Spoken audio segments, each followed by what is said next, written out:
सियासी जमातों की जानिब से भरपूर इंतखाबी मुहिम देखने में आ रही है, जिसमें खासी गर्मी भी दिखाई दे रही है और ख़ास तौर पर पीपल्स पार्टी के चेयरमैन बिलावल भुट्टो जरदारी एक एग्रेसिव कैंपेन चला रहे हैं।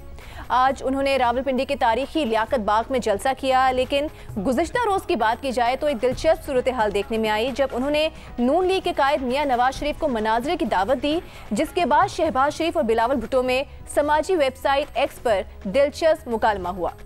शहबाज शरीफ ने बिलावल भुट्टो की जानिब से दिए गया मनाज़रे के चैलेंज का जवाब देते हुए कहा कि एक साहब ने नवाज शरीफ को मनाज़रे की दावत दी, बेहतर होता कि वो नवाज शरीफ को मनाज़रे की बजाय सिंध के मुआयने की दावत देते, मनाज़रा भी हो जाता, मवाजना भी हो जाता।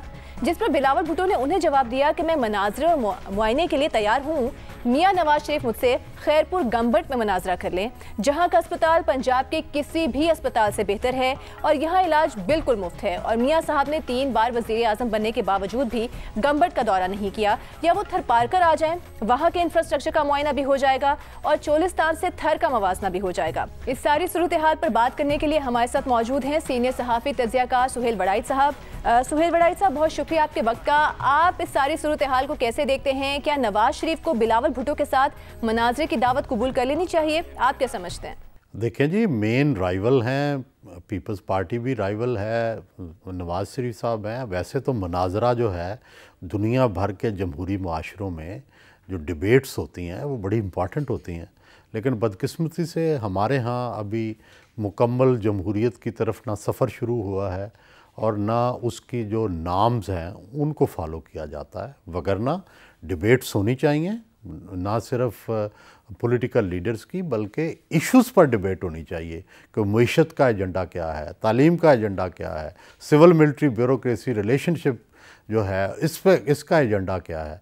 लेकिन हमारे यहाँ मियां नवाज शरीफ साहब की तबीयत ये है कि वो कभी भी इस तरह के मनाज़रे में नहीं आएंगे, ना वो कभी आज तक आए हैं। और दूसरी तरफ जहाँ तक बिलावल हैं वो बड़ा जारहाना कैंपेन कर रहे हैं, बल्कि बड़ी अच्छी उनकी जा रही है कैंपेन। लेकिन प्रॉब्लम यह है कि Punjab is already locked. Punjab में जो अगला इलेक्शन है 8 फरवरी का, उसमें स्पेस नहीं है उनकी। इस वक्त सिर्फ पीटीआई और नून का मुकाबला है, बल्कि पीटीआई और एंटी पीटीआई मुकाबला है, और उसमें पीपल्स पार्टी की स्पेस बड़ी मुश्किल से बनेगी। क्योंकि आपको मैं पहले भी कई दफ़ा ये कह चुका हूँ कि पंजाब के अंदर तीसरी पार्टी की गुंजाइश नहीं होती। लोग पहले जो 2 उम्मीदवार हैं सिर्फ उन्हीं को वोट देते हैं। तो इस तरह भी इसी तरह अब भी इससे ही होगा। लेकिन अगर बिलावल कुछ 8-10 सीटों पे अपनी स्पेस बना सकें तो ये बड़ा अच्छा होगा कि पंजाब में पीपल्स पार्टी दोबारा रिवाइव हो और एक नेशनल पार्टी के तौर पे दोबारा उभरे। क्योंकि मुल्क में नेशनल पार्टियां जो हैं वो जितनी ग्रो करेंगी उतना मुल्क जो है वो मजबूत होगा।